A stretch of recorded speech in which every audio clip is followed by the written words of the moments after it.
Alors veuillez vous lever, nous prenons Acte chapitre 1er.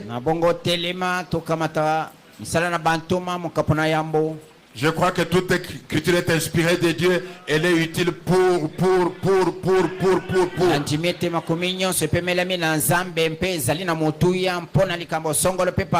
On peut prendre ça pour autre chose, mais je prends ça pour vous dire que plus rien ne vous arrête.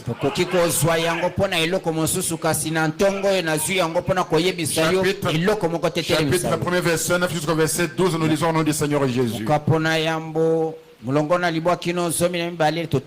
Acte chapitre 1er, verset 9 au verset 12. Il faut pas me dire qu'en réalité ce n'était pas le livre des actes des apôtres. C'est le livre des actes du Saint-Esprit dans les apôtres. Si nous allons développer cette pensée aujourd'hui, mercredi et vendredi. Là où l'Esprit va m'arrêter, je vais m'arrêter. Amen. Amen. Après avoir dit cela, il fut élevé pendant qu'ils le regardaient et une nuée le déroba à leurs yeux.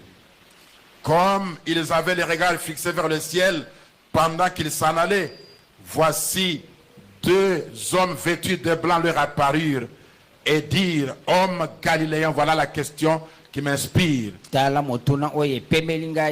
Pourquoi vous êtes-vous arrêtés à regarder au ciel? C'est Jésus qui a été enlevé au milieu du ciel, qui a été enlevé du milieu de vous, viendra de la même manière que vous l'avez vu allant au ciel. Alors ils retournèrent à Jérusalem, de la montagne appelée des Oliviers, qui est près de Jérusalem, à la distance d'un chemin de sabbat. Que Dieu bénisse sa parole. Cette scène se passe après la mort, l'ensevelissement et la résurrection du Seigneur Jésus-Christ. Et ici le Seigneur était en train de monter au ciel. Après son ascension, plutôt que de s'arrêter à regarder au ciel, les disciples devraient immédiatement retourner à la chambre haute selon la recommandation de Jésus.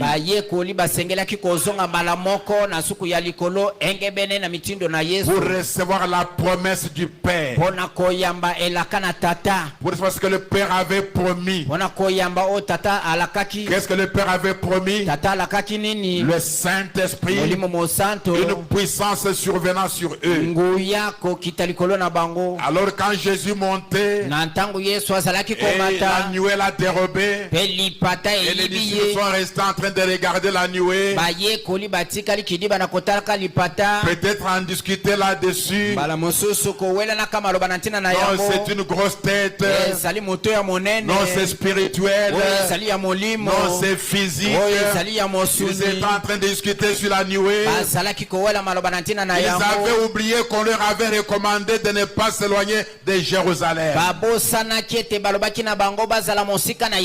Et comme ils s'étaient arrêtés, parce qu'ils comprenaient ce que je veux dire, mes frères et sœurs, regarder au ciel, regarder la nuée n'était pas mauvais. Mais s'arrêter, voilà le problème. Regarder la nuée, c'est une bonne chose. Mais quand on s'arrête pour regarder seulement la nuée, comme s'il n'y avait pas une autre recommandation. Voici son nez, voici sa barbe. C'est alors que les anges sont descendus. Ils ont posé cette question: pourquoi vous êtes-vous arrêtés Le reproche n'est pas pourquoi avez-vous regardé la nuée. Le reproche n'est pas pourquoi vous avez regardé la nuée. Mais pourquoi vous êtes-vous arrêtés? Oh mes frères bien-aimés. Mais en ce temps-là, c'est ça mon constat. Alors que je place encore quelques bases. En ce temps-là, les premiers disciples au moins, ils s'étaient arrêtés à regarder au ciel. Amen. Mais de nos jours, je ne sais même pas dans quelle direction nous regardons. On n'a même plus encore les yeux tournés vers le ciel. Dans nos jours, nous nous sommes arrêtés pour regarder toutes les séries télévisées. Vous regardez toutes les stars de télévision et des réseaux sociaux et qui ont eu une influence qui nous a éloignés de l'influence céleste. Oh mes frères bien-aimés, mon prophète déclare dans le message Élie qu'il a prêché le 1er mars 55. Je prends le point 20. 1er mars 55 au point 20. Abraham dit: voici ce que je pense. L'église devrait avoir un tel ordre. Quel ordre, frère Branham? Partez. On est ensemble. Ne vous arrêtez pas. Continuez simplement à avancer. Quand ce réveil-ci sera terminé, commencez un autre quelque part. Ne vous arrêtez pas. Continuez seulement à avancer. Frère Branham dit: n'attendez pas. N'attendez pas là. Écoutez, continuez à avancer pour Dieu. Continuez simplement à avancer. Car les gens s'aiment. Les gens sont en train de mourir. Donc nous ne devons pas nous arrêter. L'ordre qui est donné à l'église, c'est partez. C'est continuer à avancer. Ne vous arrêtez pas.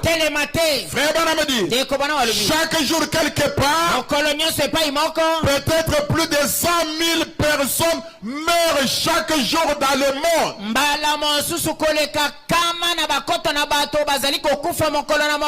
Je crois que c'est 125 000 personnes qui meurent chaque jour dans le monde.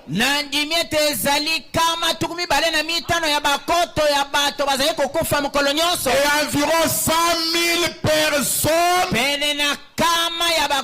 100 000 parmi ces personnes meurent sans connaître Christ. Frère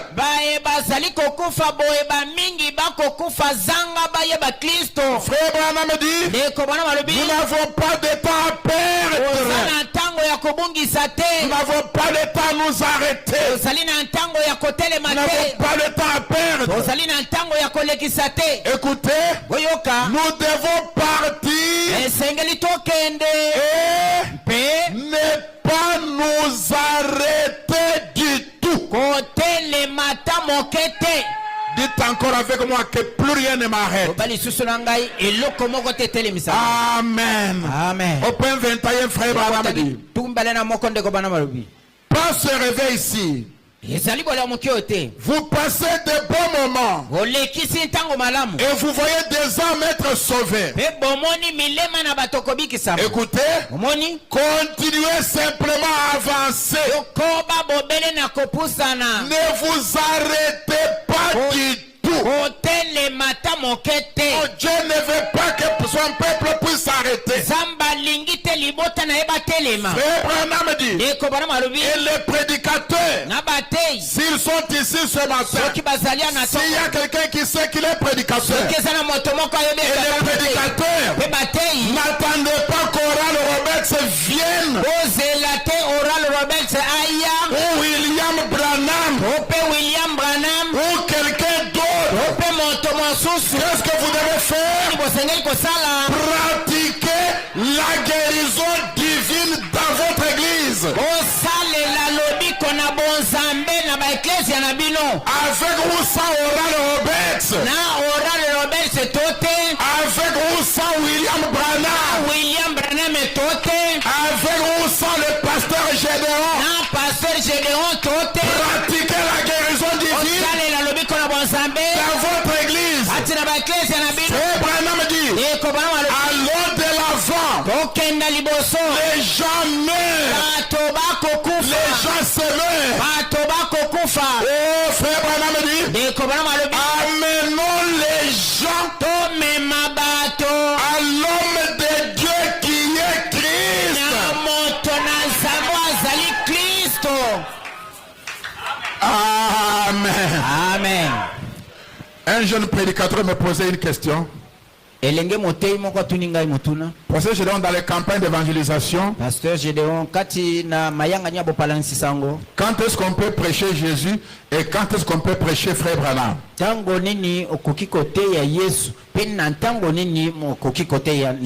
les campagnes d'évangélisation, c'est Jésus qui est au centre de l'évangélisation. On ne prêche pas Frère Branham dans les campagnes. Même du temps de la Bible, parfois on comprend mal les choses. Quand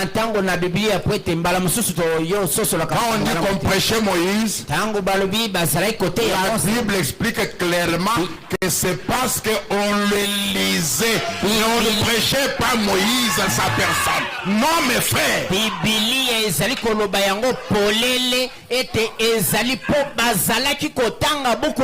Moïse n'est pas parler de Moïse. Mais c'était lire Moïse. Alors j'ai dit au jeune homme, dans les campagnes ou pas dans toutes les réunions, on dit aux gens, on leur parle de Jésus et de ce que Branham a dit de Jésus. Est-ce qu'on est ensemble? On leur parle de Jésus et de ce que Branham a dit à propos de Jésus. Amen. C'est Jésus qui doit être le centre. Le centre de nos prédications. Le centre de nos chansons. Le centre de toutes choses. Frère Branham lui-même, je ne connais pas quelqu'un qui a élevé Jésus comme montrez-moi un. Je ne connais personne. Tout ce qu'on reprochait à Frère Branham, c'est de parler trop de Jésus. Maintenant, nous, on nous reproche de parler trop de Frère Branham.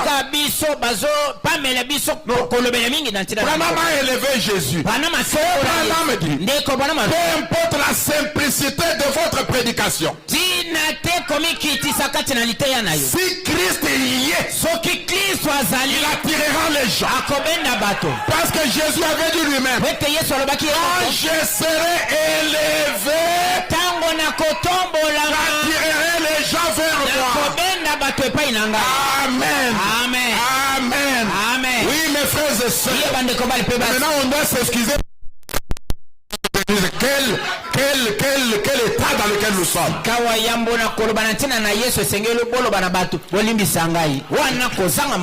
vais rejouer la bande. Frère Branham dit, amenons les gens à l'homme de Dieu qui est Christ. Écoutez, n'attendez pas un événement spécial. Partez maintenant. Vous êtes serviteur de Dieu tout autant que quiconque d'autre. Vous êtes appelés, vous, méthodistes, baptistes, presbytériens. Si vous avez reçu une commission de la part de Dieu, les ordres généraux disent allez par tout le monde et prêchez la bonne nouvelle à toute la création. Imposez les mains aux malades et les malades seront guéris. Voici les miracles qui accompagneront ceux qui auront cru. Frère Branham dit, si vous avez reçu une commission de la part de Dieu, vous êtes ordonné par Dieu à faire ces choses. Quand vous vous taisez, frère Branham dit Amen. Qui vous dites, oh Jésus peut le faire. Mais Jésus a dit que vous pouvez le faire. Il a dit à mon nom, Amen. Amen. Vous avez mis la charrue avant le bœuf. Vous voyez très bien.